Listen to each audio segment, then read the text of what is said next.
E aí, pessoa? Última semana de Game of Thrones, tá preparado?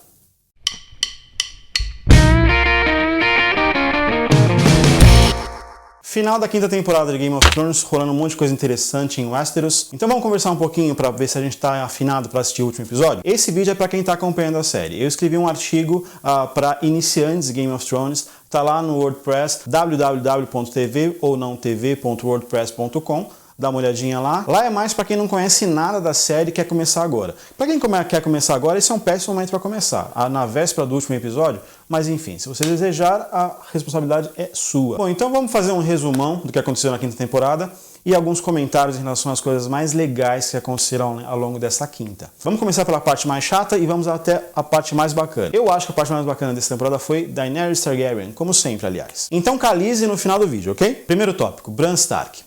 Ele aparece no começo da quinta temporada e depois não aparece mais. Eu tenho certeza que esse personagem vai ser muito importante para a saga de alguma forma que a gente não sabe ainda. Ele aparece no começo da quinta temporada, ele chega na árvore lá sagrada de Westeros, ele entra no subsolo da árvore, assim, no porão da árvore, ele conversa com um ser lá muito antigo, mais antigo que os primeiros homens, e depois ele simplesmente desaparece da temporada e não aparece mais em momento nenhum da temporada.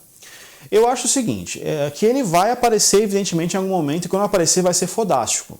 Porque ele não ficaria tanto tempo desaparecido para de repente aparecer chupando uva. A questão é saber se ele vai aparecer nesse 10º episódio ou se vai ser só lá para a 6ª temporada, enfim. Mas em algum momento ele vai aparecer e vai ser interessante. Segundo tópico, Arya Stark. A Arya é uma das personagens que eu mais gosto em Game of Thrones. Mas essa eu acho que foi a pior temporada dela na série. A Arya é a filha mais nova da casa Stark, ela começou a série lá atrás como uma menininha rebelde, queria fazer as coisas que os irmãos delas faziam e não podia, e depois ela foi começando uma curva de aprendizado para se tornar uma guerreira. Então ela ganha uma espada, ela começa a aprender a usar a espada, e em vários pontos da série ela tem coisas interessantes que ela faz, tem passagens interessantes na trajetória dela. Quando termina a 4ª temporada, a última cena da Arya, dá a impressão que a 5ª temporada vai ser ferradona pra ela, assim, que ela vai apontar pra caramba.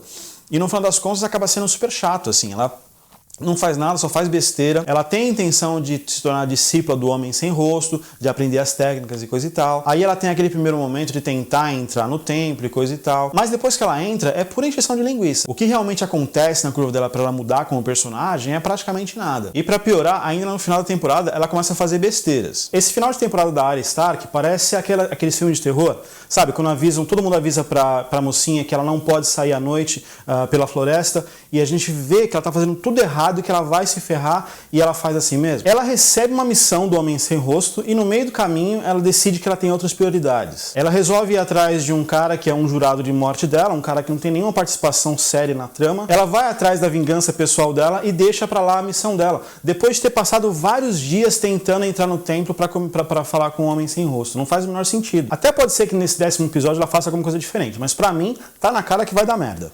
Tópico 3.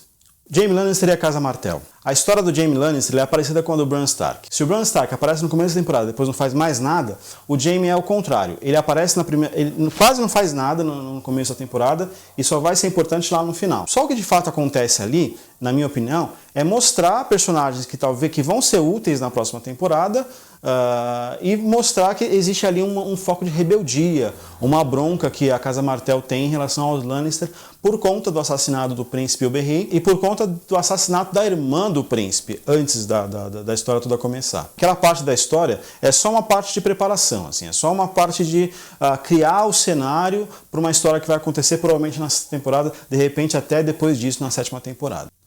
Tópico 4. Stannis Baratheon. Agora que a história começa a ficar interessante.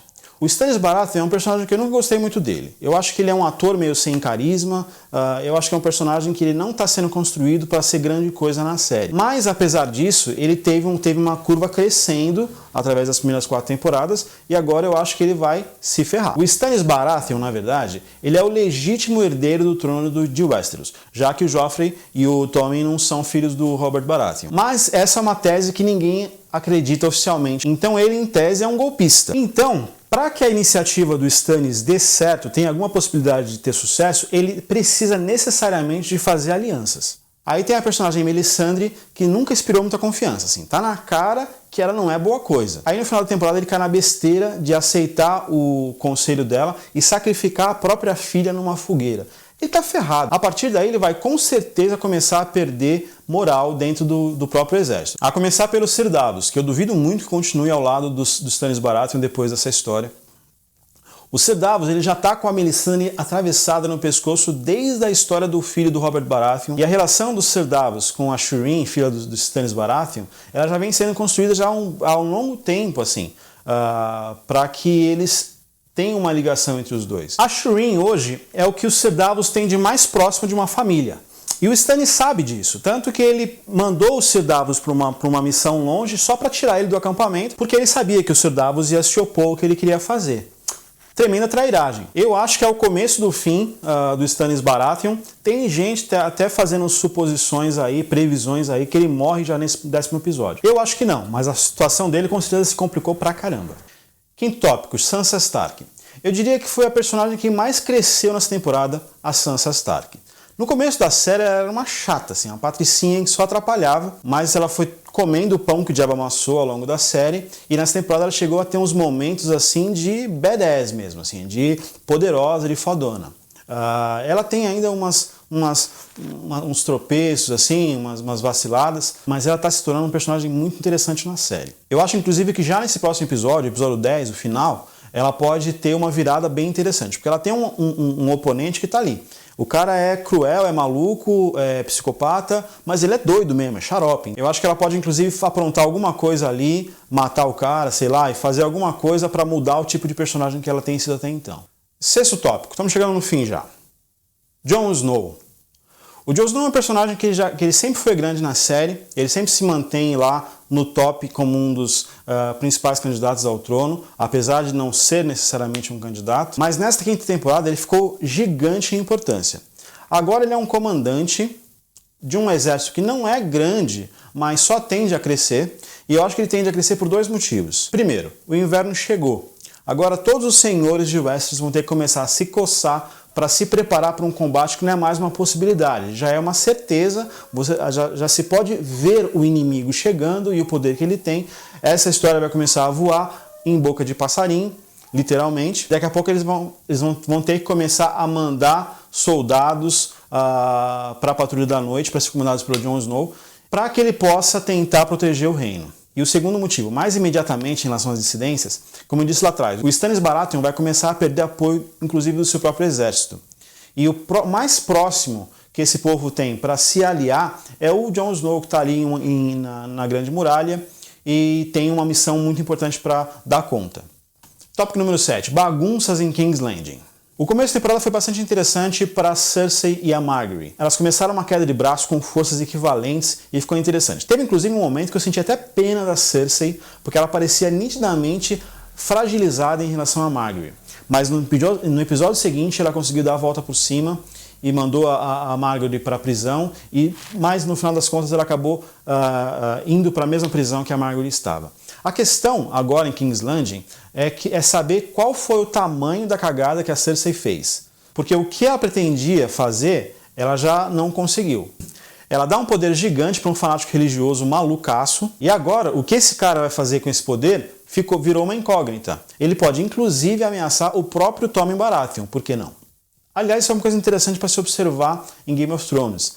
Esse movimento dos líderes religiosos tomando conta do poder. Das 3 casas nobres que estão lutando mais diretamente pelo poder, 2 delas estão sendo altamente influenciadas por líderes religiosos. O High Sparrow em King's Landing, que já botou as garrinhas de fora, enquanto lá no norte o Stannis Baratheon está começando a se ferrar por conta da Red Priest. Até o Tyrion Lannister, que está lá indo em direção ao núcleo da Khaleesi, ele cruzou com um foco de resistência religiosa, uma rebeldia lá, uma Red Priest, da mesma forma que a Melisandre, estava lá fazendo um discurso político e conclamando o povo a se rebelar contra as elites e coisa e tal. Então eu acho que essa questão dos líderes religiosos vai ser importante talvez até já nessa 6ª temporada.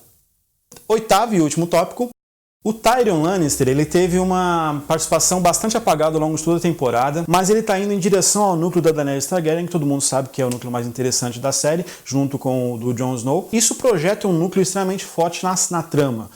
Daenerys Targaryen junto com Tyrion Lannister. Dois personagens bastante fortes, bastante inteligentes, bastante capazes, que vão trabalhar junto em direção ao trono. Vai ficar interessante essa história. A Khaleesi, individualmente, depois dessa temporada, já vai estar bem mais forte do que ela estava antes. Ela começou a temporada, e passou a temporada inteira, na verdade, tentando ser justa, tentando proteger, de certa forma, o povo de Volantis. E no final das contas ela acaba se ferrando, sendo vítima de uma rebelião. Aliás, uma rebelião muito parecida com a cena do ataque dos clones em Star Wars. Imagina só, a arena cheia de pessoas, aquele final previsível e de repente tudo vira. Aí, de repente, a solução vem do céu. Mesma coisa. No Game of Thrones, a solução que vem do céu é o dragão filho da Daenerys Targaryen, e no Game of Thrones é o Mestre Yoda com os clones. É muito interessante. Eu achei engraçado esse paralelo. Talvez não seja coincidência. Mas, enfim, o importante é que essa sequência foi uma das mais bacanas de toda a série Game of Thrones. Essa temporada foi para Daenerys aprender a escolher melhor em quem que ela confia. Ela tenta proteger o povo de Volantis, que depois se rebela, e ela aprisiona os filhos dela no porão e depois, no final das contas, ela só sobrevive naquele momento em que ela se entrega, que ela fecha os olhos e ela fala assim, pronto, fudeu, morri. É quando chega o Dragon, o filho dela, e salva ela. Então, a partir de agora, ela vai com certeza ter uma noção melhor de como tomar as decisões dela, sem deixar de lado os aliados em nome de um senso de justiça só dela. Aquela cena da relação da Daenerys Targaryen com o dragão é linda, espetacular. É a melhor de toda a série. Agora, minha grande expectativa é saber se a Daenerys volta já no 10º episódio ou se ela só vai aparecer novamente na 6ª temporada. A minha expectativa é que ela volte agora soltando os outros dois dragões e botando pra fuder. Mas enfim. A expectativa em relação ao 10º episódio é grande, pelo menos da minha parte, não sei da sua. Mas se você quiser falar o que você acha, você pode deixar lá nos comentários. Se você achou legal o vídeo, curte ele e se inscreve no canal, porque a gente sempre vai ter debates aqui em relação ao que está acontecendo na série. Depois do 10º episódio, lá na semana que vem, vou fazer novamente um vídeo sobre esse balanço, sobre o que aconteceu efetivamente no 10º episódio. E tem outras séries, a vida continua. E o importante é que vocês fiquem por aqui, para a gente continuar conversando, ok? Esse é o objetivo do canal. Por hoje é só, valeu!